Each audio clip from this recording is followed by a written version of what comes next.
There are many spicy and aromatic wild herbs growing in the forests of Scotland. Not so many people know that sage is one of them. It looks a little like your common garden sage, but it tastes rather more bitter. It's usually found in woods, which is why it's called wood sage. And it's got this dark stem and the regular sage-like leaves, although they tend to be a little bit thinner than garden sage. And to the taste, well, it may not be quite as useful for culinary purposes due to its bitterness, but it's one of those plants which is very handy if you're thirsty, as the bitterness stimulates the saliva glands, and if you've run out of water on a long walk, can be just the thing to take thirst off your mind.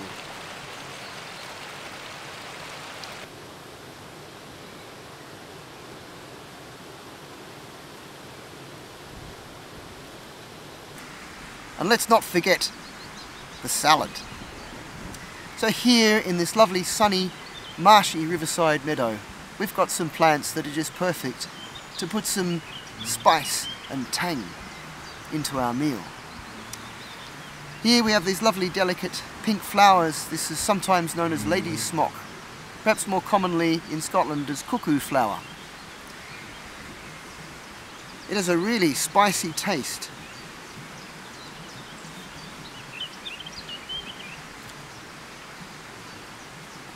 And you can eat both the flower and the tiny feathery leaves.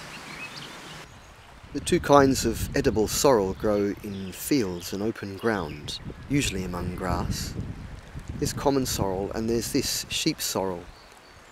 Long, smooth, elliptical leaves, and the sheep sorrel has quite a tang down near the stem.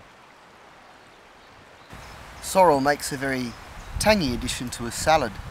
It contains oxalic acid, so it's going to have a very lemony bite to it.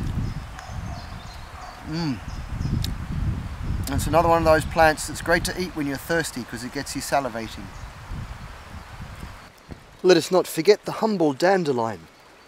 This is a common plant that prefers open ground and can tolerate a lot of different soils.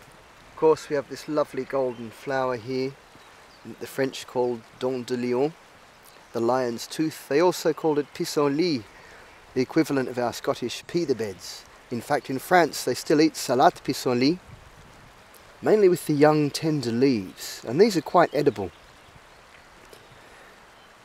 So you can have them in salad, you can chuck them in a stir fry, or you can even juice them. It's a very healthy plant. It's a diuretic, helps flush out the bladder and gallbladder and the kidneys. Pretty good for clearing up after urinary tract infections. And it's amazingly calcium rich. It actually contains 150 times more calcium than milk per volume. So it really is a special little plant.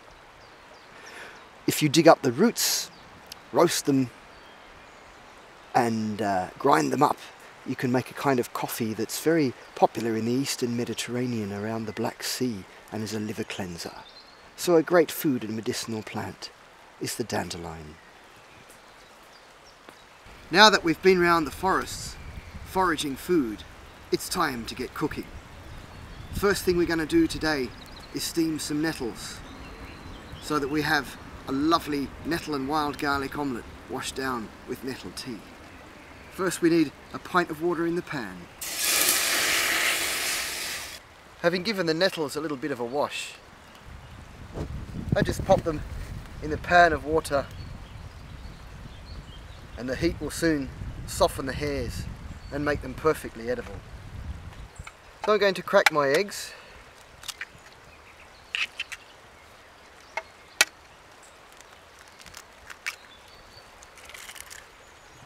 I'm going to give them a whisk with this improvised little piece.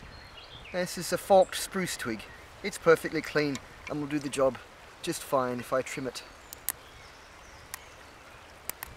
just right like that.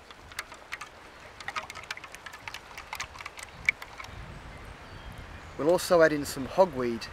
I'm going to pull off the leaves and just add bits of the stem.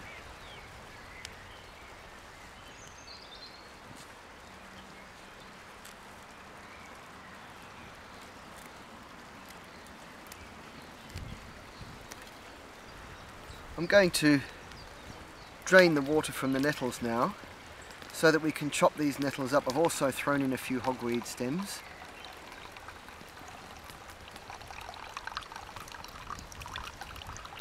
And you can see the liquid has a lovely golden green colour to it. So we get a bonus pot of delicious, pure, nourishing, healing nettle tea.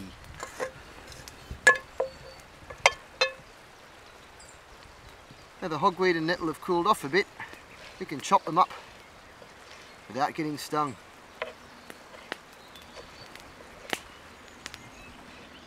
We add a good sized knob of butter to the pan and melt it down. And now for the wild garlic, chop up nice and fine. Good to give it a wee wash before. It's nice to pop the wild garlic in. Never cook wild garlic for very long.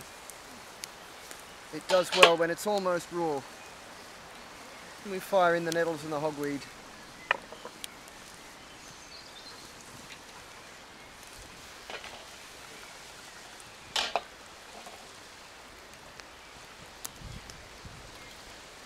And pour on the egg.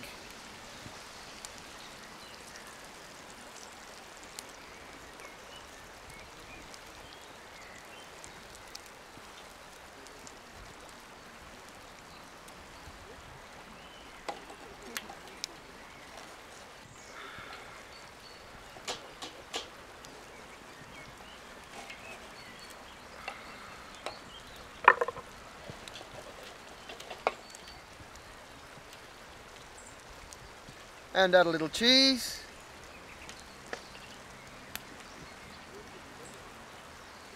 It's time to serve up.